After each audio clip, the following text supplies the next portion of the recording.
รายการต่อไปนี้เป็นรายการทั่วไปสามารถรับชมได้ทุกวัย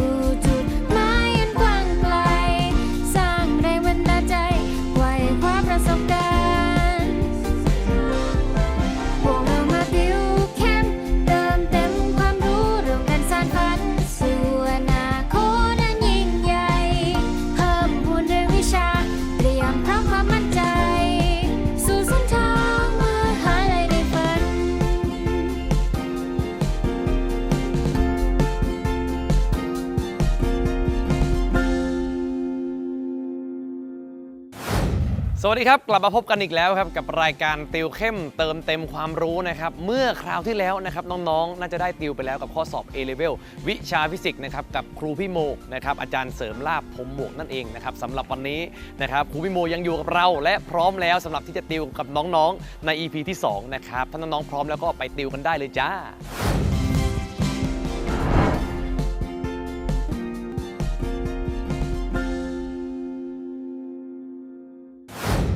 สวัสดีครับมาเจอกันต่อเลยนะครับใน Simple Harmonic กันนะครับก็เจอกับพี่โมนะครับแล้วก็วิชาฟิสิกส์ของพี่โมด้วยนะครับซึ่งวันนี้เราคุยกันต่อในเรื่องราวของ Simple Harmonic กันซึ่งมันเป็นเรื่องที่ออกข้อสอบนะคราวที่แล้วใครดูเทปที่แล้วจะบอกเลยว่ามันง่ายมากเลยนะครับมันไม่ได้ยากเลยคือแทนค่าวาดรูปแทนค่าตั้งสมการจบเลย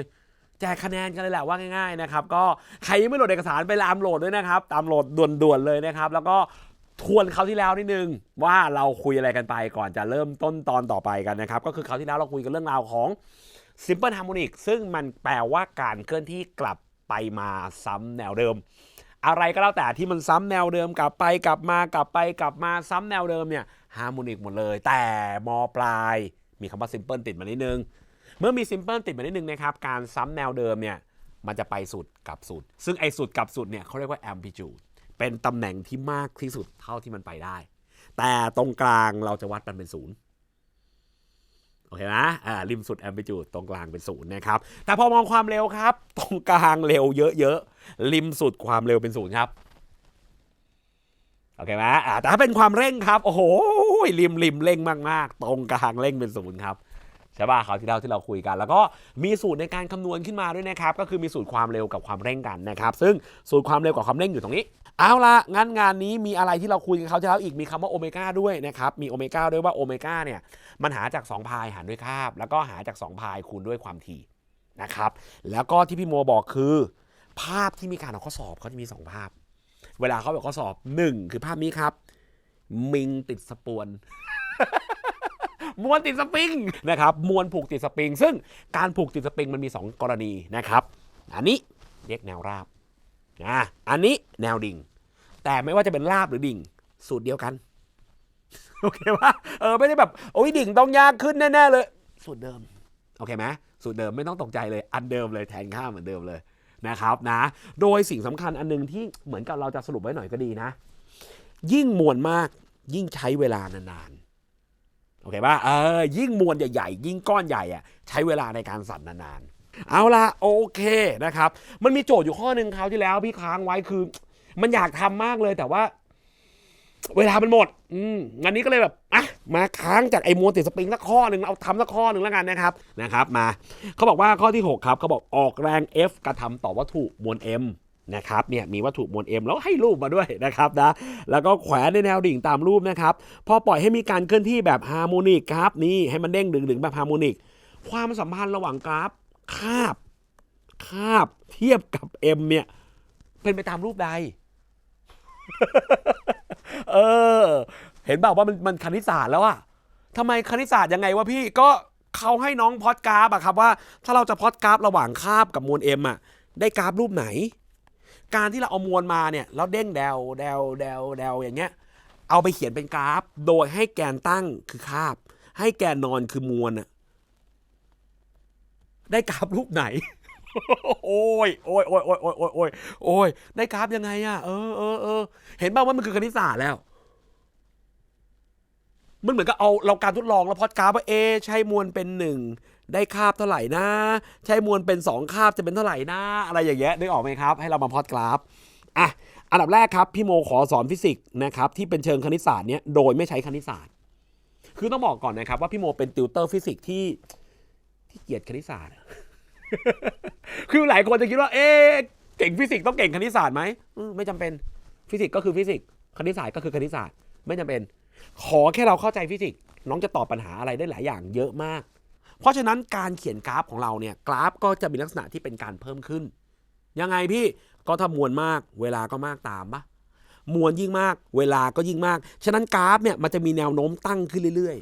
ๆฉะนั้นข้อที่ไม่ใช่แน่ๆคือข้อนี้ครับตัดทิ้งก่อนเลยครับเห็นป่าวว่าข้อนี้ยิ่งมวลมากพอน้องให้มวลมากเรื่อยๆเวลากลับลดลงครับไม่ใช่คำตอบแล้วล่ะค่ะโอเคป่ะคิดเยอะเอาแค่นี้ก่อนโอเคป่ะเฮ้ยอันนี้ก็ไม่ใช่ว่ะยิ่งมวลมากเวลากลับยิ่งลดลงว่ะโอเคไหมครับเพราะฉะนั้นคำตอบเนี่ยพี่มองว่างี้ครับที่เราสรุปกันมาคือมวลมากใช้เวลามากเพราะฉะนั้นคำตอบตอนนี้แม่งเหลือ2ช้อยไม่3ก็4ไม่3ก็4นะวัดดวงอีกไหมบิ๊กแอดต้องมาแล้วตอนนี้รู้ว่าเสี่ยงแต่คงต้องขอลอง เกิดทันไหมเนี่ย โอเคนะครับอ่ะทีนี้ถ้าเกิดเราจะคิดล่ะครับคิดยังไงล่ะว่าตอบข้อ3หรือข้อ4ดีคือแน่ๆเนี่ยมวลมากเวลาต้องมากเนาะมวลมากเวลาต้องมากเอาข้อ3หรือข้อ4ดีขอเอาสูตรมาให้น้องเห็นนิดนึงนะครับสูตรคราวที่แล้วที่เราคุยกันคือคาบหาจากยังไงเด้อ2 พายสแควร์รูทอะไรวะ m ส่วน k ถูกไหมแล้วน้องเห็นป่าวว่าสูตรมีติดรูทด้วยอ่ะน้องมันมีติดรูทอย่างนี้ด้วยอ่ะคือถ้ามันเป็นกราฟเส้นตรงอ่ะมันต้องไม่ติดรูทอ่ะนี่มันมีติดรูทพอมีติดรูทปั๊บพี่ว่ามันต้องไม่ใช่เส้นตรงอ่ะเข้าใจว่าคือถ้ากราฟเป็นเส้นตรงนะครับในคณิตศาสตร์นิดนึงแล้วกันมันต้องคณิตศาสตร์นิดนึงอะเนาะมันจะหลบเลยก็ไม่ใช่อ่ะกราฟเส้นตรงเขาจะเขียนว่า y เท่ากับ m x บวก c ใช่ป่ะสมการเส้นตรงอย่างนี้โดยบอกว่าแกน y กับแกน x เนี่ยมันต้องเป็นกำลังหนึ่งทั้งคู่และถ้าเป็นอย่างนี้เมื่อไหร่ปั๊บกราฟที่ได้จะเป็นกราฟเส้นตรงแต่น้องเห็นไหมครับว่าคราวนี้อีแกน y มันคือตัวคาบไอเนี่ยเป็นแกน y ส่วนตัว m เนี่ยมันคือแกน x เห็นป่ะว่ามันไม่ใช่ยกกำลังหนึ่งมันเป็นการถอดรูทซึ่งการถอดรูทเนี่ยถ้าน้องอยากมองให้ง่ายพี่โมจับยกกำลัง2ทั้ง2ฝั่งเลยครับหากน้องจับยกกำลัง2ทั้ง2ฝั่งสิ่งที่เกิดขึ้นครับในการยกกำลัง2ฝั่งมันจะได้อะไรออกมาครับมันจะกลายเป็นโอ้ยอลังการนิดนึงนะจ๊ะ y กำลัง2ซึ่งแกน y ก็คือคาบเท่ากับ4 พายกำลัง2ยกกำลัง2ฝั่งไงโอเคป่ะแล้วรูทพอโดนยกกำลัง2ปุ๊บรูทแตกกระจายมันจะกลายเป็นตัว x ถูกไหมจ๊ะแล้วก็หารด้วยค่า k สิ่งที่อยากให้เราเห็นคือเนี่ยแกน y แต่เป็นแกน y ยกกำลัง2ส่วนไอเนี่ยคือแกน x ที่ยกกำลัง1 y กำลัง2และไอนี่คือค่าคงที่และก็มี x กำลัง1มันสามารถเขียนเป็นรูปแบบใหม่ได้ว่า y กำลัง2มีค่าเท่ากับค่าคงที่ค่าหนึ่งและเจอด้วย x ยกกำลัง1บางคนกรี๊ดอะไรกรรมการอะไรพาราโบลาไงแกใช่ป่ะx กำลัง1 y กำลัง2มันคือสมการพาราโบลาซึ่งมันจะโค้งเพราะฉะนั้นเรารู้พาราโบลาเป็นโค้งสมการมันเป็นกำลัง2กับกำลัง1สมการมันโค้งอย่างเงี้ยสมการกราฟมันก็โค้งด้วยฉะนั้นกราฟโค้งที่ว่าก็คือข้อ3ข้อเดียวเลยที่เป็นกราฟโค้งและเป็นลักษณะเพิ่มขึ้นเข้าใจไหมครับบางคนบอกพี่พาราโบลาบ้านพี่เป็นอย่างนี้หรอพาราโบลามันต้องเป็นอย่างนี้ไม่ใช่หรอครับพี่พาราโบลามันต้องอย่างนี้ไม่ใช่หรอคะพาราโบลาของจริงเป็นอย่างนั้นครับแต่ที่เราหาอันเนี้ยเราหาคาบและคาบมันคือเวลาเนี่ยมันต้องเป็นบวกมันเป็นลบไม่ได้เพราะฉะนั้นงานนี้ข้างล่างมันจึงไม่เอามันเอาแค่ข้างบนเข้าใจป่ะถึงบอกไงเป็นคณิตศาสตร์นิดนึงนะครับก็คือเป็นฟิสิกส์ที่ไปรวมกับแมทโอเคคราวนี้ Simple Harmonic ยังเหลือรูปหนึ่งที่พี่ค้างไว้นะครับรูปแรกที่เราคุยกันเมื่อกี้ก็คือมวลผูกติดสปริงซึ่งก็เหมือนโจทย์ข้อนี้แหละนะครับอีกรูปหนึ่งครับที่ค้างไว้ตั้งแต่เทปที่แล้วนี่เลยอีกรูปหนึ่งคือรูปนี้นี่ลูกตุ้มนาฬิกาปั๊บภาพเป็นภาพนี้เลย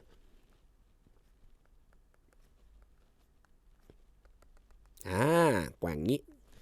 ต๊อกแท็ก ต๊อกแตกลูกตุ้มนาฬิกานะครับมีข้อแม้นะครับมุมนี้ขอเป็นมุมเล็กๆนะครับอย่าเป็นมุมใหญ่ถ้าเป็นมุมใหญ่มันจะไม่ใช่ลูกตุ้มมันจะไม่ใช่ฮาร์โมนิกแล้วมันจะกลายเป็นวงกลมพอจะนึกออกป่ะถ้ามุมมันใหญ่มากมันจะมองเป็นเรื่องวงกลมแล้วนี่หว่านะครับงั้นพี่โมของี้แล้วกันมุมเล็กๆอย่ามุมใหญ่เล็กนิดๆพอโอเคป่ะน้องสามารถจะหาคาบไม่พูดที่มาสูตรแล้วนะเพราะถ้าเกิดพูดที่มาสูตรนี้เวลารายการไม่พอแน่ๆนะครับนะน้องสามารถหาคาบได้จากคาบนะครับคาบเท่ากับมีเสียงเซอร์ราวเองด้วย2 พายครับสแควร์รูทครับ L ครับส่วนด้วย G ครับ2 พายครับสแควร์รูท L ส่วนด้วย G ครับเอา L คืออะไรครับ L คือความยาวของเส้นเชือกเนี่ยครับแล้วหารด้วยค่า G ค่า G ก็คือค่า G โลกนั่นแหละถ้าน้องเอาลูกตุ้มมาแกว่งที่โลกก็ใช้ G โลกฉะนั้นข้อสอบสับปะเดี่ยวสับปะดนซึ่งมีจริงๆนะพี่ไม่ได้พูดเล่นแม่งเอาลูกตุ้มไปแกว่งบนดาวอังคาร คือเอาไปแกว่งบนดาวอังคารก็ใช้ค่า G ดาวอังคารป่ะใช่ป่ะเราสามารถหาค่าได้จาก2 พายสแควร์รูท L ครับหารด้วย G ครับบางคนยกมือถามพี่คะแล้วถ้าเกิดหนูอยากหาความถี่ความถี่กับค่ามันแค่กับหัวกับหางไม่เหรองั้นถ้าเกิดหนูอยากหาความถี่หนูก็ตั้งว่าความถี่เท่ากับ1 ส่วน 2 พายสแควร์รูทครับ G ส่วนอะไรครับส่วน L รู้ไหมสิ่งที่พี่ห่วงมากที่สุดคืออะไรลืมเขียนเรื่องด้วยลูกตุ้มนาฬิกาสิ่งที่พี่โมห่วงมากที่สุดคืออะไรรู้ไหมครับไอตอนเรียนทีละรูปอะ ตอนเรียนทีละรูปอะแกไม่ตีกันแต่พอเจอ2 รูปปั๊บมันจะเริ่มแบบเขาที่แล้วเรายังไงนะเขาที่แล้วเรามีมวลติดสปริงไงมวลเงี้ยแล้วผูกติดสปริงซึ่งสูตรมวลติดสปริงนะครับเราสามารถใช้สูตรได้ว่าคาบมีค่าเท่ากับเท่าไหร่นะคาบว่าไงนะครับคาบหาจาก2 พายสแควร์รูทอะไรนะ m ส่วน k ไอ้ที่พี่ห่วงมากสุดอะตอนเราเรียนทีละภาพอะมันไม่ตีกันเว้ยแต่พอมันมี2 รูปปั๊บเดี๋ยวคราวนี้แหละครับมันจะชนกันละเคยเจอถึงขั้นเด็กบางคนนะครับมันเอา2 สูตรรวมเป็นอันเดียวกันมันไปรวมกันได้ยังไงพี่ยังงงอยู่เลยบอกพี่เราหาคาบอย่างนี้ได้ป่าวะคาบไปกับ2 พายสแควร์รูท L ส่วน K มาจากไหนเนี่ยนี่ไงพี่ผมไปเอา L มาจากอันนี้เอา K มาจากอันนี้แล้วมาฟิชเจอริ่งกันเป็น2 รูปไม่ได้นะโว้ยไม่ได้เกี่ยวกันตั้งสติดีๆนะครับอย่ามาตีกันและจุดที่พี่อยากเน้นพวกเรานิดนึงนะครับจุดที่อยากเน้นพวกเราอันนี้คือจุดเน้นแล้วนะสังเกตลูกตุ้มนาฬิกานะครับมวลไม่เกี่ยวข้องมวลไม่เกี่ยวข้องไม่ว่าไอ้มวลก้อนนี้ที่น้องผูกไว้จะเป็นลูกเล็กๆลูกใหญ่ๆไม่เกี่ยวข้องกับคาบแต่มวลเกี่ยวข้องกับสปริงถ้ามวลก้อนใหญ่ซิมเบิลฮาร์โมนิกของสปริงจะใช้เวลานานแต่ถ้ามวลก้อนใหญ่นะครับของลูกตุ้มนาฬิกาไม่ได้เกี่ยวกับมวลจะก้อนเล็กก้อนใหญ่ลูกตุ้มนาฬิกาไม่เกี่ยวกับมวลแต่ถ้าเป็นมวลเนี่ยของสปริงนะครับมวลก้อนใหญ่ใช้เวลานานโอเคว่าเฮ้ยแล้วลูกตุ้มนาฬิกาเกี่ยวข้องกับอะไรครับถ้าอยากใช้เวลานานแกดูนี่เลยเห็นจะเชือกยิ่งเชือกยาวมากใช้เวลาในการแกว่งนานเฮ้ยแต่ความยาวของสปริงความยาวถ้าเป็นมวลติดสปริงความยาวไม่เกี่ยวเอาแล้วเว้ยงั้นสรุปดังนี้ดีกว่านะจะได้ไม่หลงทางจะได้ไม่งงนะลูกตุ้มนาฬิกาเวลาขึ้นอยู่กับอะไรครับเวลาของตุ้มนาฬิกาขึ้นอยู่กับสแควร์รูทของ L คือขึ้นอยู่กับความยาวของเชือกโอเคไหมแต่ถ้ามวลติดสปริงครับเวลาจะขึ้นอยู่กับมวลครับไม่เกี่ยวกับความยาว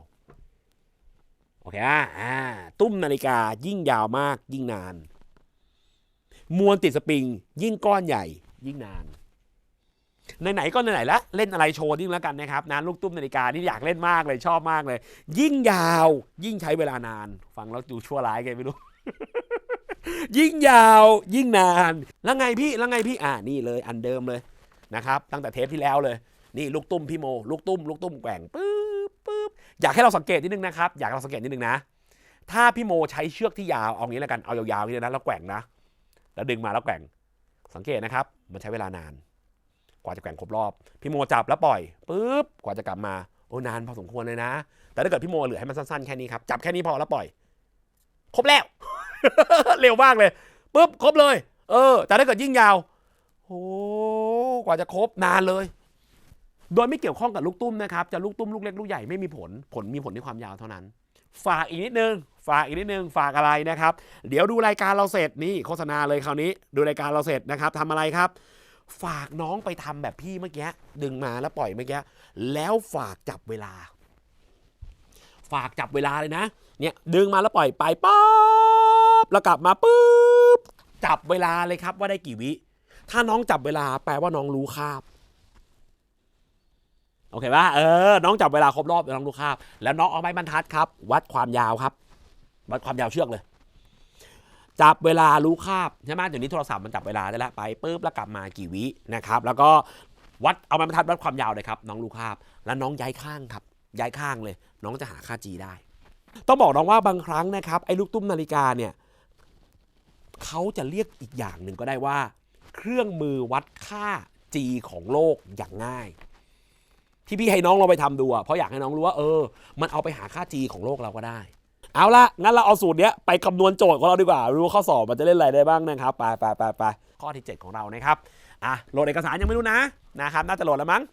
ดูเลยหากต้องการให้ตุ้มนาฬิกาอย่างง่ายครับเขาต้องการให้ตุ้มนาฬิกาอย่างง่ายก็คือไอ้ลูกตุ้มเมื่อกี้นะครับนะแกว่ง50รอบในเวลา80วิโจทย์ถามว่าต้องใช้นะครับไอ้ความยาวของสายตัวนี้กี่เซนนะครับแกว่ง50รอบในเวลาเท่าไหร่นะทุกที50รอบในเวลา80วิเขาถามว่าต้องใช้ไอ้ลวดหรือเส้นเชือกเนี่ยยาวกี่เส้นงั้นลุยเลยวาดภาพเลยนี่เลยจึ๊บปึ๊บโอเคไหมครับเอาละหลุดขอบนิดนึงโอเคนะครับยาวกี่เซนก็แกว่งต๊อกแต๊กเป็นฮาร์โมนิกกันนะครับงั้นถ้าพี่โมตั้งตามสูตรเลยครับสูตรของเราคาบหาจากอะไรเด้อ2 พายเด้อสแควร์รูทอะไรนะ L หารด้วยนะครับหารด้วย G แทนค่าเลยครับไม่มีอะไรมากมายเลยน้องจัดไปเลยน้อง2 พายครับสแควร์รูทครับค่า L ครับหารด้วย G นะครับเขียนอย่างนี้ไว้ก่อนอยากให้เห็นเทคนิคอะไรบางอย่างนะครับซึ่งคาบของเราครับไม่รู้จำได้หรือเปล่าวิธีการหาคาบเนี่ยมันแปลว่าอะไรนะวิหารด้วยเลยนะหารด้วยรอบซึ่งเราได้กี่วิครับ80วิหารด้วยรอบคือเลขอะไรครับ50ใช่ป่ะเพราะคาบมันคือวิต่อรอบงั้นพี่โมก็เอา0ตัดกันสบายเลยฉะนั้นคาบที่ได้พี่โมก็ใส่แล้วมันคือ8ส่วนเท่าไหร่ครับ8ส่วน5นะครับงั้นถ้าน้องอยากจะหาค่า L ไม่ใช่ปัญหาแล้วไม่ใช่เรื่องยากแล้วก็แค่ยกกำลัง2ฝั่งแล้วจัดรูปสมการนิดนึงย้ายข้างไปย้ายข้างมาเดี๋ยวก็ได้ค่า L มาละไม่รอช้าครับยกกำลัง2ฝั่งเลยครับจากบรรทัดบนลงมาบรรทัดล่างยกกำลัง2ฝั่งมันจะกลายเป็น64ส่วน25ได้ป่ะฝั่งซ้ายยกกำลัง2 8 64 5กำลัง2ก็ได้25 2กำลัง2อีกทีนึงเอาได้เป็น4พายยกกำลัง2โอ้โหพายกำลัง2จะบ้าตายสแควร์รูทยกกำลัง2ครับมันก็เลยกลายเป็น L ส่วนอะไรจ๊ะส่วน Gโอเคไหมครับตรงนี้ที่พี่อยากให้เราดูนะครับใครกำลังโจทย์อยู่นะครับพี่รู้ว่าหนูหลายคนกำลังโจทย์แต่ว่าอยากให้วางปากกาแล้วก็เงยหน้าขึ้นมาดูพี่นิดนึงมันเป็นเทคนิคการคิดเลขซึ่ง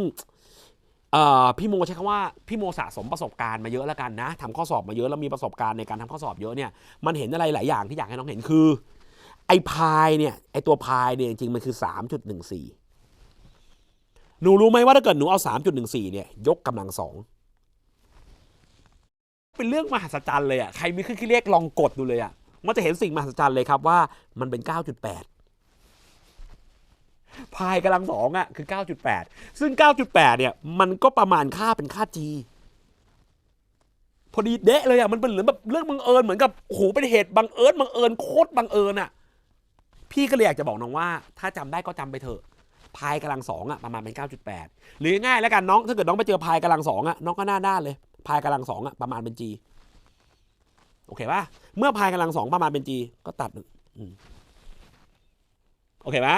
คือไม่มีอะไรอันนี้จริงๆไม่ใช่ฟิสิกส์ด้วยแต่มันเป็นการคิดเลขที่พี่โมทำข้อสอบเยอะๆแล้วพี่โมเห็นแล้วพี่โมก็มาเล่าให้ฟังแล้วกันใช้คำนี้ดีกว่า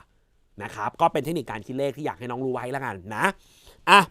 เอา4ลงไปหารครับฉะนั้น L ของเราก็จะกลายเป็น64ส่วนเท่าไหร่ครับส่วน100 64ส่วน100เขาให้ตอบเป็นเซนครับเขียนนิดนึงแล้วกัน L มันคือ0.64แต่ว่าหน่วยเป็นเมตรเขาให้ตอบเป็นเซนก็เลยตอบเป็น64นะครับเซนติเมตรนะครับก็แกว่งต๊อกก็ได้ค่าตามที่เขาต้องการเอาจริงคือไม่มีอะไรเลยน้องนะครับข้อนี้หยิบมาเพื่ออยากให้น้องเห็นเทคนิคการคิดเลขแล้วก็ให้รู้จักการวาดรูปเหมือนเดิมนะครับไม่ได้มีการเปรียบเทียบอะไรเหมือนมวลติดสปริงเลยอันนี้ลูกตุ้มนาฬิกาก็มีแค่นี้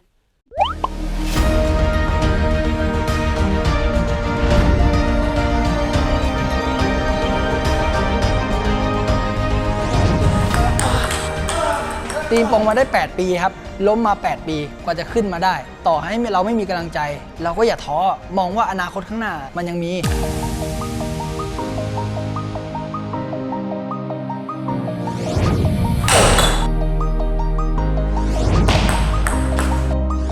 สวัสดีครับผมนายธนันท์ ตันทกูลชื่อเล่นชื่ออ๋องครับ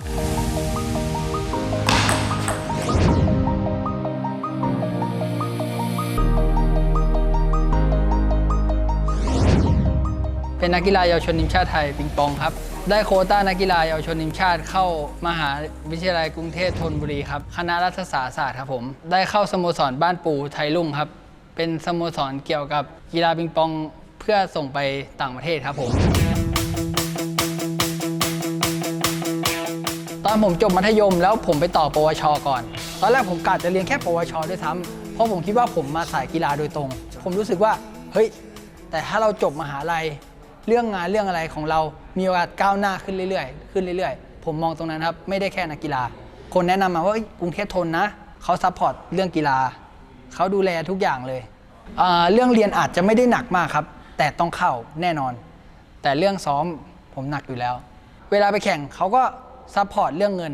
เรื่องที่พักตลอดสำหรับมหาวิทยาลัยกรุงเทพธนบุรี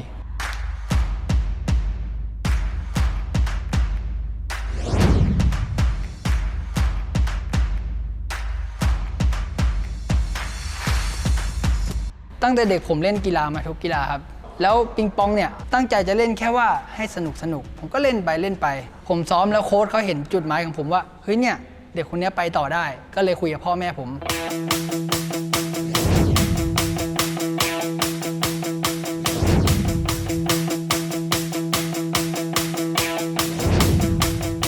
แต่ว่าน้องอ๋องเนี่ยจะเป็นคนที่แบบกระตือรือร้นนะครับในการที่จะเล่นแต่ก็ว่ามากกว่าแบบเพื่อนในรุ่นเดียวกันนะครับก็ทำให้เขาแบบเหมือนกับเขาพัฒนาขึ้นไปเยอะเขาเป็นคนที่แบบสอนไปปุ๊บเขาก็มีความมุ่งมั่นก็คือเก่งกว่าเพื่อนในรุ่นเดียวกัน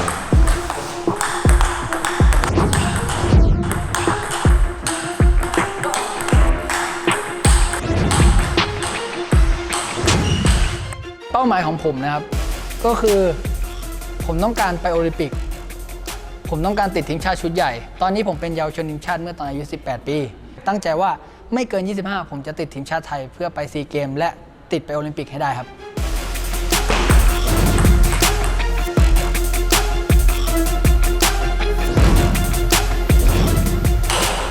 วิธีการทำไม่ถึงอย่างแรกคือเราต้องมีวินัยก่อนครับวินัยความพยายาม2อย่างนี้ต้องขาดไม่ได้ยอมตื่นตี 4เพื่อไปซ้อมแต่เช้าทุกวันตื่นตี 4นั่งรถ2 ชั่วโมงกว่าจะถึงกกท.รามคำแหงที่ผมซ้อมอยู่พอซ้อมเสร็จเที่ยงผมก็จะนอนที่พักแบบไม่ได้ว่าใหญ่มากก็คือห้องเล็กๆห้องหนึ่งนอนเพื่อรอซ้อมตอน5 โมงเย็นเสร็จ2 ทุ่มรถตู้จะหมดประมาณ3 ทุ่มเพื่อกลับจากบ้านผมต้องวิ่งจากที่ซ้อมมาไปขึ้นรถตู้ถึงประมาณ2 ทุ่มครึ่งเพื่อนั่งรถตู้กลับบ้านถึง5 ทุ่มผมจะวนอย่างเงี้ยประมาณ2 ปีก่อนติดเยาวชนทีมชาติ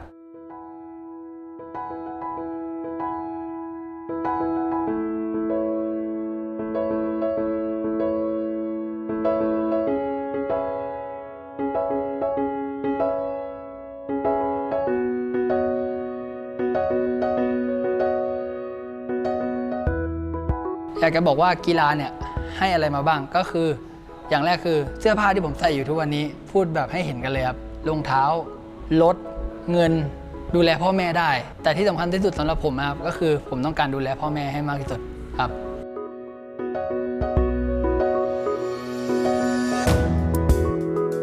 ก็ฝากถึงน้องม.6 นะครับถ้าสนใจกีฬาผมว่าก็แนะนำให้ลองหากีฬาที่เรารักที่สุด แล้วเล่นให้เต็มที่ ต่อให้เราจะพากกีฬาหลายๆกีฬาอย่างผมพากหลายกีฬามากที่ผมอยากเล่น แต่ผมเล่นไม่ไหว แต่ถ้าคุณเจอกีฬาที่คุณรักแล้ว คุณอย่าท้อแล้วสู้เต็มที่ แต่ส่วนคนที่ยังอยากเรียนต่อ ผมก็ขอให้เรียนแล้วเข้าในเป้าหมายของคุณให้ได้ดีที่สุดครับ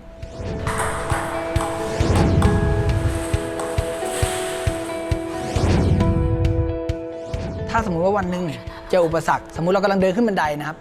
เดินขึ้นบันไดแล้วสะดุดขาตัวเองล้มคนธรรมดาเขาก็จะหยุดแต่ถ้าน้องอยากเป็นคนพิเศษน้องต้องฝืนเดินขึ้นไปซึ่งผมทำมาแล้วผมฝืนเดินขึ้นไปจนผมได้ทุกๆวันนี้มีทุกๆอย่างในวันทุกวันนี้ครับ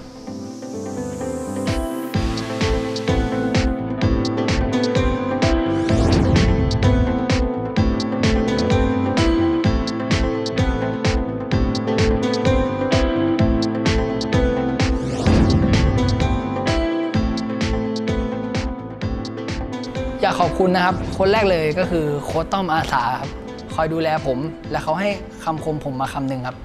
คำคมที่ว่าผมเป็นคนไม่มีพรสวรรค์แต่ผมมีพรแสวงครับคำว่าพรแสวงคืออยากให้เด็กๆทุกคนคิดด้วยเหมือนกันครับว่าลองใช้พรแสวงมากกว่าพรสวรรค์คุณจะเก่งขึ้น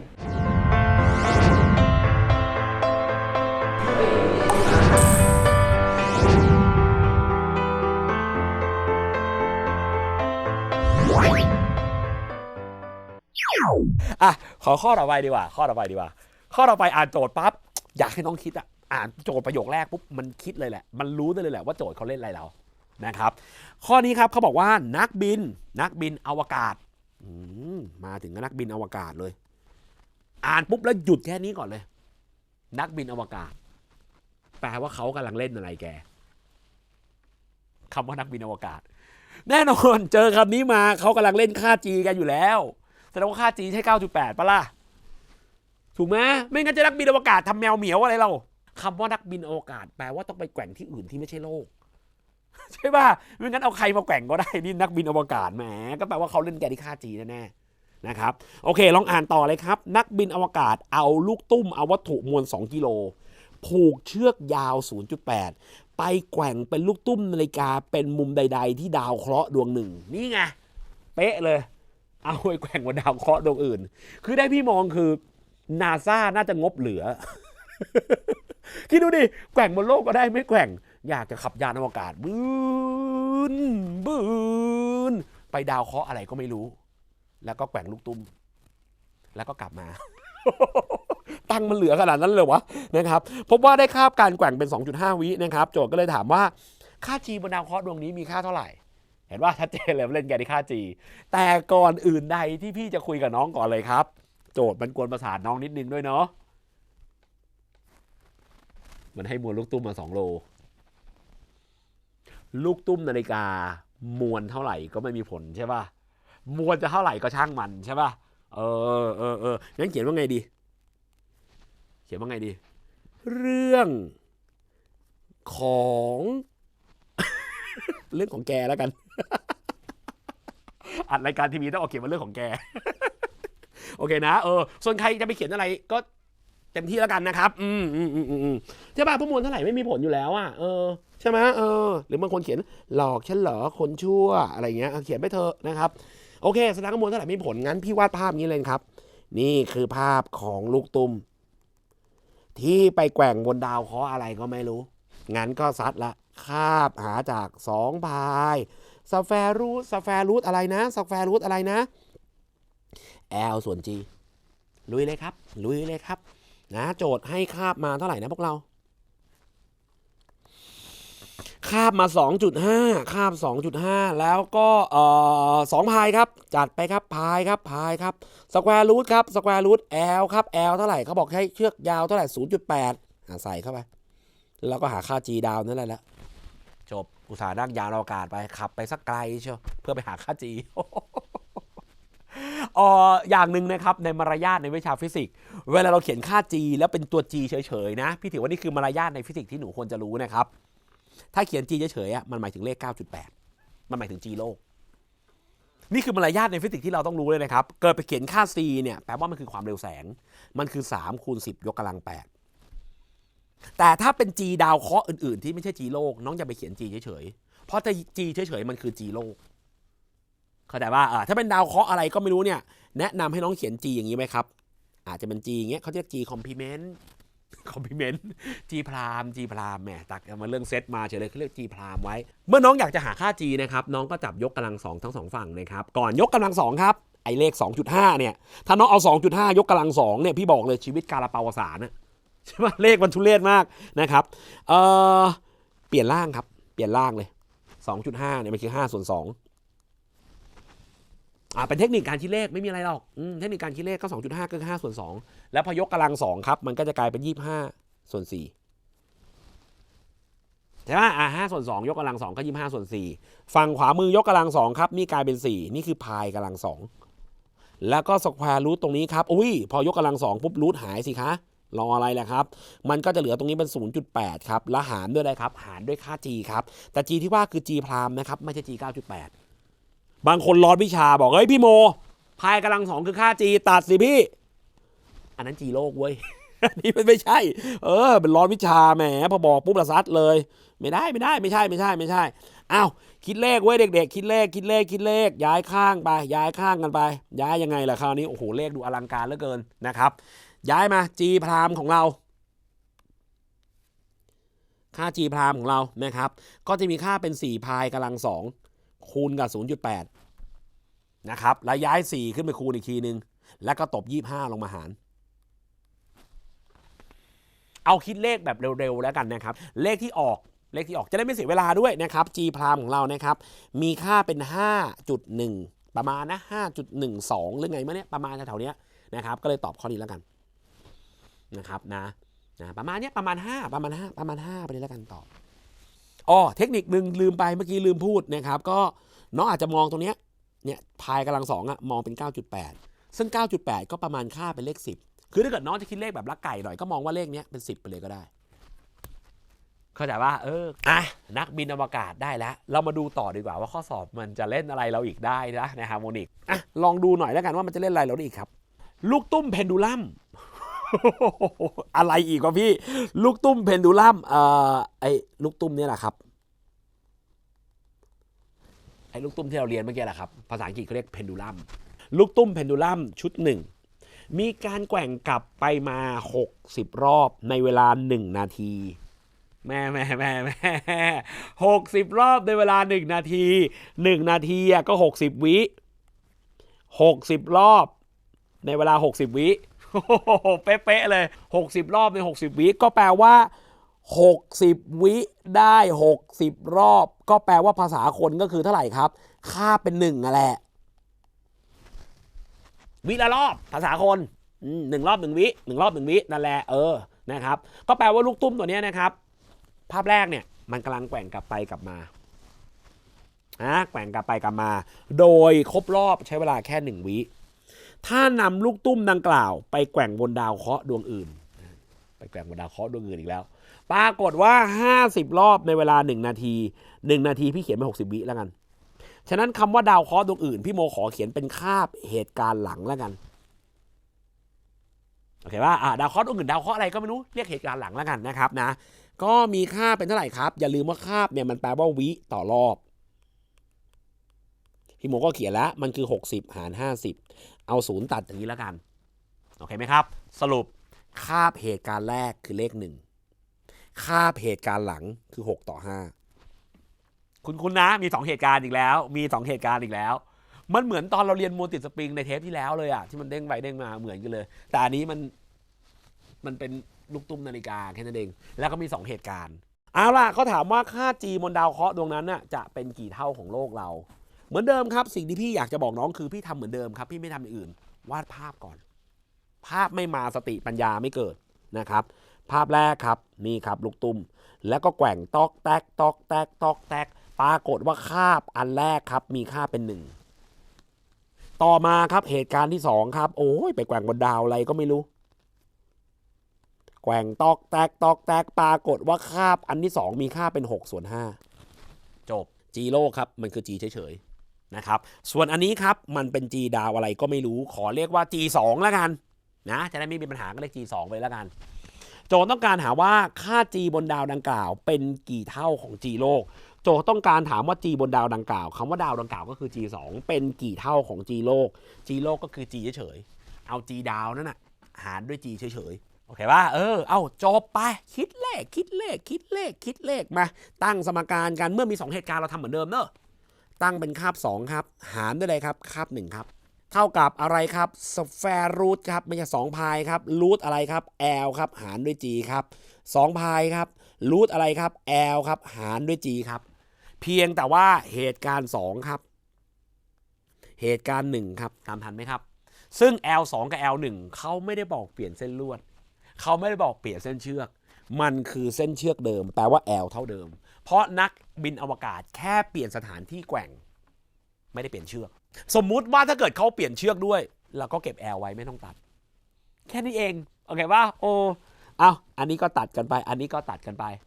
กับเศษเป็นส่วนกับส่วนเป็นเศษเราจะได้คาบ2เทียบต่อคาบ1เป็นเท่าไหร่ล่ะหนูได้เป็นสแควร์รูท g เหตุการณ์ที่1เทียบต่อ g เหตุการณ์ที่2โอเคไหมแทนค่าเราจบแล้วไปแทนค่ากันดีกว่าน้องไปที2คือ6ส่วน5ที1ก็คือ1เท่ากับฝั่งขวามือครับ g 1ก็คือ g โลกตามทันไหมครับ g 1คือ g โลกกับเศษเป็นส่วนถูกเนาะแล้วก็หารด้วยอะไรครับหารด้วย g ที่2ครับแล้วถอดรูทยกกำลัง2ฝั่งครับมันจะกลายเป็น36ส่วนเท่าไหร่ครับ25นี่คือ g ดาวโลกหารด้วย g ดาวเคราะห์ดวงนั้นแต่สิ่งที่โจทย์เขาถามตรงนี้นี่คำถามเขาอยู่นี่ใช่ไหมงั้นพี่โมคิดเลขละครับตอบเลยกลายเป็น g ตัวที่2ครับ g ตัวที่2ครับ g ตัวที่2ครับหารด้วย g โลกครับกลับมาอีกทีหนึ่งนะครับมันก็กลายเป็น25ถามไม่ใช่25ถูกแล้วส่วน36ครับได้แล้วครับคำตอบไปดูข้อ10ต่อดีกว่าผูกปลายข้างหนึ่งของสปริงนะครับเข้ากับหมุดนะครับปลายเชือกข้างหนึ่งแขวนลูกตุ้มโลหะขนาด1 กรัมนั่น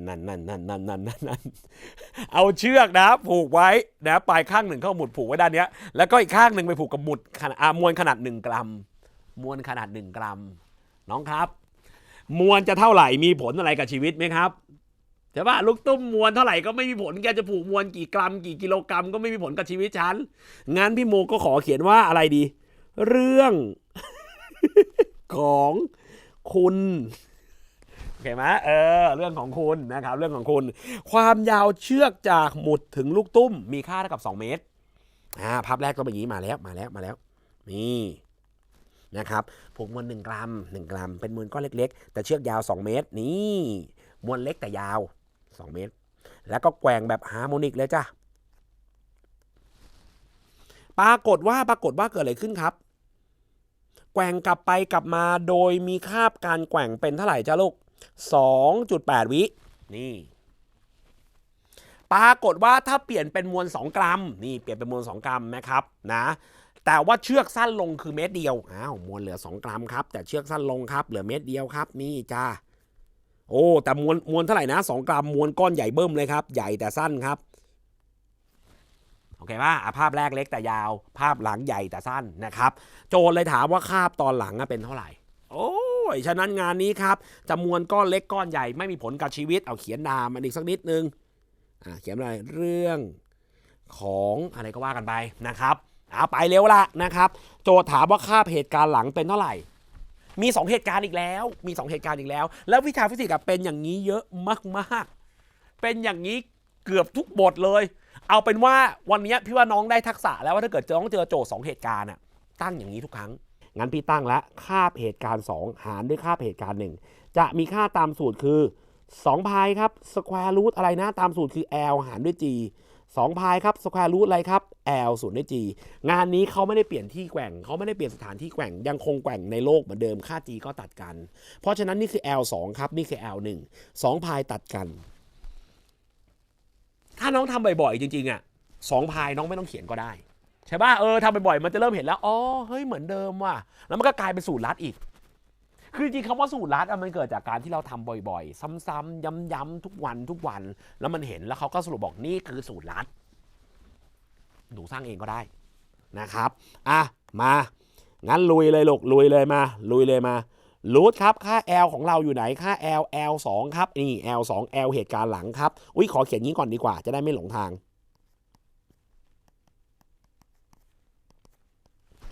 ใช่ไหมเอา L 2อยู่ไหนครับ L เหตุการณ์หลังครับอยู่นี่ครับ1เมตรครับเหตุการณ์แรกอยู่ไหนครับเหตุการณ์แรกอยู่นี่ครับ2เมตรครับใส่รูทรอไปเลยครับแล้วก็คาบ2ครับคาบ2เขาบอกมาครับไอ้คาบ2เราจะหาครับแต่คาบ1ครับคาบ1คือ 2.8 ครับย้ายข้างตอบเลยแล้วกันน้องคาบ2ของเราจะมีค่าเป็น 2.8 ครับคูณกับสแควร์รูทของ1ส่วนรูท2ใช่ไหมซึ่งรูท2ก็ 1.4 ขี้เกียจคูณเลขที่สุด 1.4 เจอกับ 2.8 อ้าวตอบแล้วกี่วิ2วิเอาเมื่อกี้ก็ลืมสอนลักไก่ด้วย ใช่ป่ะลืมสอนลักไก่คือพอมันสั้นลงอ่ะก็ต้องใช้เวลาไวขึ้นใช่ป่ะยิ่งยาวยิ่งแกว่งนานไงที่พี่ทำให้น้องดูเมื่อกี้ยิ่งยาวยิ่งใช้เวลาในการแกว่งนานแต่พอสั้นๆปั๊บมันก็ฟึบเร็วขึ้นนะครับงั้นแปลว่าเวลาเนี่ยคำตอบจริงต้องน้อยกว่า 2.8 แล้วช้อยมันมี 2.8 แล้วก็ตัดทิ้งซะก่อน1ช้อยใช่ไหมก็แค่นั้นอย่างนั้นก็ได้เล่นแอบลักไก่กันบ้างกุ๊กบ้างนะครับเอาต่อกันไปมาเจอข้อนี้ข้อนี้น่าสนใจยังไงโอ้ยข้อนี้น่าสนใจยังไงข้อนี้เขาบอกว่าแกว่งนะครับแกว่งลูกตุ้มนะครับมวล M นะครับผูกเชือกยาว L ให้เคลื่อนที่แบบฮาร์โมนิกอย่างง่ายนี่ simple harmonic กันแหละแปลเป็นไทยว่าฮาร์โมนิกอย่างง่ายจุด A และ B เป็นดังภาพพบว่าลูกตุ้มแกว่ง10 รอบในเวลา2 พายวินาทีเวลาเป็น2 พาย พายคือ3นิด2 พายก็6กว่าคือว่าง่ายคือใช้เวลาประมาณ6 วิกว่าฟัง2 พายแล้วมันไม่น่าเรียนเนอะเวลาเป็น2 พายแต่เวลาเป็น6 วิกว่ามันฟังแล้วมันดูน่ารักหน่อยโอเคว่างั้นงานนี้พี่หาคาบก่อนเลยคาบครับคาบเนี่ยมันคืออะไรนะวิต่ออะไรนะครับวิต่อรอบงั้นพี่โมก็เอาสิ่งที่โจทย์ให้มาเลยครับวิกี่วิครับ2 พายตั้งก่อนเลยและกี่รอบครับ10 รอบเพราะฉะนั้นคาบของเรามันคือพายส่วน5ได้มาละพี่เก็บไว้ละเขาให้พิจารณาข้อความต่อไปนี้ครับน้องครับนะให้พิจารณาข้อความต่อไปนี้เขาจริงเขาถามว่าข้อความไหนถูกต้องด้วยนะครับนะพี่น่าจะพิมพ์ตกพิมพ์หล่นแล้วครับน้องนะครับอันนี้พี่พิมพ์เกินด้วย อันนี้พิมพ์เกินไม่ว่ากันนะ โอเคนะครับข้อความไหนถูกครับนะข้อใดถูกโอเคไหมเอาละนะครับกอไก่เขาบอกว่าที่จุด A กับ B ความเร็วมีขนาดเท่ากันและไม่เท่ากับ0ไม่รู้จำได้หรือเปล่า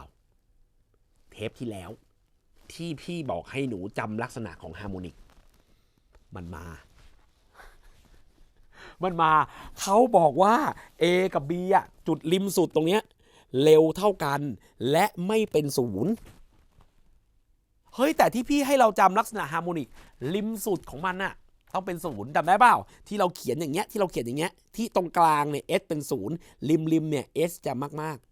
ๆแต่พอเป็น V เนี่ยเกิดอะไรขึ้นครับ V เนี่ยตรงกลาง V จะมากๆแต่ริมเนี่ย V เป็น0จริงเปล่าซึ่ง V เป็น0ก็2 ฝั่ง2 ฝั่งเป็น0เลยเพราะเวลามันแกว่งมามันก็ต้องหยุดก่อนแล้วค่อยกลับทิศแล้วก็หยุดก่อนแล้วค่อยกลับทิศแล้วก็หยุดก่อนแล้วค่อยกลับทิศคือพอเวลากลับทิศเนี่ยธรรมชาติของมันต้องเป็น0ก่อนแล้วค่อยกลับทิศได้ฉะนั้นงานนี้ครับจุดริมสุดครับความเร็วของมันต้องเป็น0นะครับแต่เขาบอกว่าไม่เท่ากับ0งั้นกอไก่แกผิดไปเลยไปเกิดได้เลยกอไก่ไม่ใช่เว้ยฉะนั้นข้อไหนคำตอบมีไก่ตัดทิ้งได้เลยครับข้อไหนมีไก่ตัดทิ้งครับมีไก่ตัดทิ้งครับมีไก่ตัดทิ้งครับเหลือ3ช้อยไปดูข้อขอไข่ครับแกว่งวัตถุนะครับลูกตุ้มมวล M นะครับที่ผูกเชือกยาว L นี่ไงเชือกยาว L ปรากฏว่าคาบมีค่าเป็น 0.2 พายพอดีเป๊ะเลยเราเพิ่งหามาเลยเนี่ยคาบเป็น 0.2 พายเป๊ะเลย 0.2 ไงครับก็มันคือ1/5นี่ไง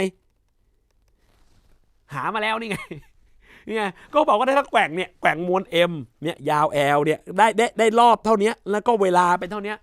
ถามว่าได้คาบเป็นเท่าไหร่แล้วบังเอิญพี่หาล่วงหน้ามันเลยเหมือนพี่รู้ว่ามันจะถาม คือพี่เป็นคนนิสัยชอบหาคาบก่อนอยู่แล้วเวลามันบอกฮาร์โมนิกมาพี่หาคาบก่อนเลยเพราะคาบมันต้องใช้ตลอดนะครับก็แล้วเขาบอกเลยว่าถ้าเป็นอย่างเงี้ยคาบเป็น 0.2 ก็ถูกไงนี่เราหามาแล้ว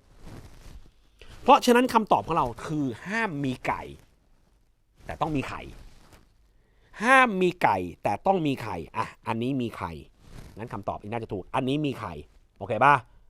คอควายไม่มีไข่งั้นคอควายผิดก็ต้องตัดสินคอควายอยู่ดีเนาะ ใช่ไหมโอเคครับเมื่อแกว่งลูกตุ้มมวล 2m เชือกยาว L มวลเท่าไหร่นะ 2m มวลเท่าไหร่มีผลอะไรไหมครับไม่มีผลใช่ป่ะเมื่อไม่มีผลก็เขียนว่าเรื่องของคุณโอเคไหมฉะนั้นมวลพี่ไม่สนใจอยู่แล้วครับแต่เชือกยาว L โอเคไหมอันนี้มวลเท่าไหร่ไม่มีผลอยู่แล้วครับแต่เชือกยาวเท่าไหร่ 2L เขาบอกว่าถ้าเชือกยาว L มีความถี่เชิงมุมก็คือตัวอะไรครับโอเมก้าเป็นไงเนี่ยมากกว่าตอนที่ยาว 2L พี่เขียนงี้แล้วกันโอเมก้าตอนยาว L มากกว่าตอนที่มันยาว 2L โอเมก้าหายังไงนะโอเมก้าหาจาก2พายป่ะหารด้วยคาบป่ะถูกไหมโอเมก้าเนี่ยมันหาจาก2พายหารด้วยคาบนะครับนั่นแปลว่าสิ่งใดก็แล้วแต่ที่มีคาบมากๆโอเมก้าต้องน้อยคาบมากๆยิ่งยาวมากคาบยิ่งมากแปลว่าไอเนี้ยโอเมก้าต้องน้อยยาวน้อยเวลาก็น้อยยิ่งสั้นยิ่งเวลาน้อยไงพอเวลาน้อยโอเมก้าต้องมากทันไหมครับเอาใหม่อีกรอบนะความยาวน้อยเวลาน้อยเมื่อเวลาน้อยโอเมก้าต้องมากถูกไหมเวลาน้อยโอเมก้าต้องมากงั้นงานนี้ไอเนี้ยความยาวมากเมื่อความยาวมากยาวมากยาวมากเวลามากโอเมก้าต้องน้อยนี่โอเมก้าน้อยแล้วโจทย์ว่าไงเนี่ยไอ้นี่มากกว่าเอาก็ถูกสิครับถูกก็ตอบเอาละมาข้อสุดท้ายกันข้อสุดท้ายข้อสุดท้ายคืออันเนี้ยพี่โมมองว่ามันเป็นข้อที่จะใช้คำว่ายากดีไหมล่ะมันก็ยากนะแต่มันก็ง่ายนะแต่ว่ามันอยู่ที่การวางแผนเราถ้าเกิดเราวางแผนดีเนี่ยมันเจ๋งมากข้อนี้มันเจ๋งมากเอาข้อสอบดีสุดๆเลยนะครับก็บอกว่าปล่อยวัตถุนะครับมวล m ซึ่งวัตถุลูกตุ้มเนี่ยนะครับปล่อยลูกตุ้มเนี่ยมีความยาวเชือก90เซนเชือกยาว90เซนพอเหวี่ยงไปสักพักปั๊บติดตะปู ปกติที่เราเรียนมาเนี่ยมันต้องเป็นอย่างนี้จื๊บใช่ไหมแต่คราวนี้พอเหวี่ยงมาปั๊บมันดันเหมือนเคาะซ้ำกำซัดมันไปเกี่ยวกับตะปูตรงเนี้ยเวรกรรมโอเคว่านะครับที่เราเรียนมามันต้องอย่างนี้เว้ยตอนนี้ไปเกี่ยวกับตะปูครับน้องครับเขาถามว่าลูกตุ้มต้องใช้เวลานานเท่าไหร่วะถึงจะกลับมาที่เดิมได้อะโหแล้วเล่นไงอะพี่ข้อนี้ครับพี่โมอยากจะให้เราวางแผนการทำข้อสอบข้อนี้เป็น2สเต็ปที่1ครับไม่รู้น้องเล็งเห็นหรือเปล่าว่าลูกตุ้มเนี่ยพี่ใช้เป็นสีน้ำเงินแล้วกันนะลูกตุ้มเนี่ยแกว่งเป็นเชือกที่ยาว90เซนเพราะฉะนั้นในการเหวี่ยงของเขาจะเหวี่ยงจากนี่มาถึงนี่ซึ่งช่วงเนี้ยมันคือการเหวี่ยงโดยใช้เชือกที่ยาว90เซนช่วงนี้คือใช้เชือกที่มีการเหวี่ยง90เซนแต่พอเลยช่วงนี้เกิดอะไรขึ้นครับนี่เลยพอเลยช่วงนี้เกิดอะไรขึ้นกลายเป็นการเหวี่ยงคือสีแดงแล้วซึ่งสีแดงเนี่ยมันไม่ใช่90เซนแต่การเหวี่ยงของเชือกเนี่ยมันแค่40เซนเพราะไอ้ตรงเนี้ยมันติดตะปูซะ50เซนพอจะนึกภาพออกไหมจ๊ะภาพก็จะประมาณอย่างนี้ครับเหวี่ยงมาปั๊บแล้วมันติดตะปูเนาะมีตะปูเกี่ยวอะเดลอย่างเงี้ยโอเคว่ามันจะเหวี่ยงช่วงเนี้ยซึ่งไอ้ช่วงสีแดงอ่ะนะครับมันคือเชือกที่ยาว40เซนแล้วเดี๋ยวมันจะเหวี่ยงกลับทำไหมครับแล้วพอเหวี่ยงกลับเสร็จปั๊บกลายเป็นสีน้ำเงินใหม่ซึ่งสีน้ำเงินเนี่ยก็คือเชือกที่ยาว90เซนใหม่ อะไรวะพี่ต้องทำไงเนี่ยพี่เลยขอแบ่งการคำนวณเป็น2รูปแรกคือฮาร์โมนิกที่ยาว90เซนรูปเนี้ยโอเคป่ะอีกรูปหนึ่งครับมันคือฮาร์โมนิกที่ยาว40เซนแบ่งเป็น2ตัวเลยแล้วพี่โมก็ตั้งสูตรหาคาบธรรมดาเลยบอกว่าคาบเท่ากับ2พายสแควร์รูทอะไรครับ L ครับแล้วก็หารด้วย G จ้ะโอเคป่ะ เอางั้นก็ซัดเลยครับรูปแรกขอเรียกอันนี้เป็นคาบเบอร์1ละกันคาบเบอร์1ละกัน2พายครับสแควร์รูท L ครับ90เซนครับความยาว90เซน90เซนทำเป็นเมตรมันก็คือ 0.9 เมตรแล้วหารด้วยค่า G โลกเราก็คือ10 0.9 หาร 10นะครับมันจะเรียกใหม่ได้ว่าคือ 0.09 ถูกไหมแล้วเดี๋ยวถอดรูทออกมามันก็เลยเหลือ 0.3 ไอ้ก้อนนี้ทั้งก้อนเนี่ยพอเวลาถอดรูทเสร็จแล้วมันจะเหลือ 0.3 แล้ว 0.3 ไปคูณ 2 ครับมันเลยกลายเป็น 0.6 แล้วก็พายเรียบร้อยครับได้คาบสีน้ำเงินแล้วโอเคไหมโอเคไหมแต่ดูดีๆนะคาบสีน้ำเงินดูดีนะคาบสีน้ำเงินเนี่ยถ้าเกิดพี่มองภาพดีๆมันคือภาพนี้นะคาบสีน้ำเงินมันคือคาบของการแกว่งแบบนี้นะจ๊ะอย่างนี้นะจ๊ะไปเนี่ยมันคือการไปเนี่ยแล้วกลับมาเนี่ยเราเรียกว่าคาบแต่อีที่โจทย์มันถามอะมันถามแค่ตรงนี้นะเว้ยมันถามแค่ตรงนี้มันถามแค่ฝั่งเนี้ยแล้วไปเนี่ยแล้วกลับมาตรงเนี้ยถ้าคาบเต็มๆคือจากสุดเนี้ยแล้วเวียงไปถึงเนี้ยแล้วกลับมาเนี่ยสุดแต่แค่เนี้ยมันเอาแค่นี้เอาแค่นี้เพราะฉะนั้นการไปตรงเนี้ยการไปแค่ตรงเนี้ยครับเพราะฉะนั้นการเวียงแค่ตรงนี้เวียงทางไปเนี่ยแล้วกลับมาแค่เนี้ยมันคือครึ่งเดียวของคาบเพราะฉะนั้นเวลาในช่วงนี้มันต้องคิดเป็น 0.3 พายเข้าใจป่ะเพราะทั้งรอบมัน 0.6 แค่ช่วงเสี้ยวเดียวเนี่ย 0.3 ถ้าน้องเข้าใจสีน้ำเงินสีแดงทำต่อได้เลยมันคิดแบบเดียวกันงั้นพี่โมไปแบบสีแดงเลยนะเอาใช้ปากกาสีแดงแล้วกันนะครับก็ตั้งละคาบฝั่งที่2หาจากอะไรครับ2พายครับสแควร์รูทอะไรเอ่ยสแควร์รูท L ส่วนอะไรครับส่วน G แต่เป็นของฝั่งที่2นะครับเอาใส่เลขครับตรงนี้ได้2พายครับรูท L ฝั่งที่2ก็คือ 0.4 หารด้วย G คือ10 0.4 หาร 10มันก็จะได้เป็น 0.04 ทอนรูทอีกทีก็กลายเป็น 0.2 ไปเจอ2พายก็เลยกลายเป็น 0.4 พาย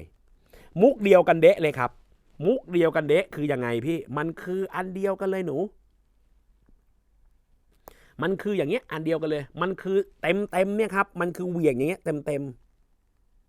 เหวี่ยงจากเนี้ยไปเนี่ยแล้วกลับมาเนี่ยใหม่เนี่ย 0.2 โทษเหวี่ยงจากเนี้ยไปเนี่ยแล้วกลับมาเนี่ยใหม่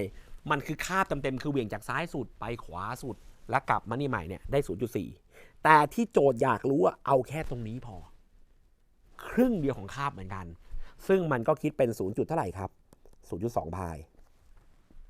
แล้วน้องก็เอาทั้งหมดเนี้ยมายำรวมกันอีกทีนึงโอเคว่า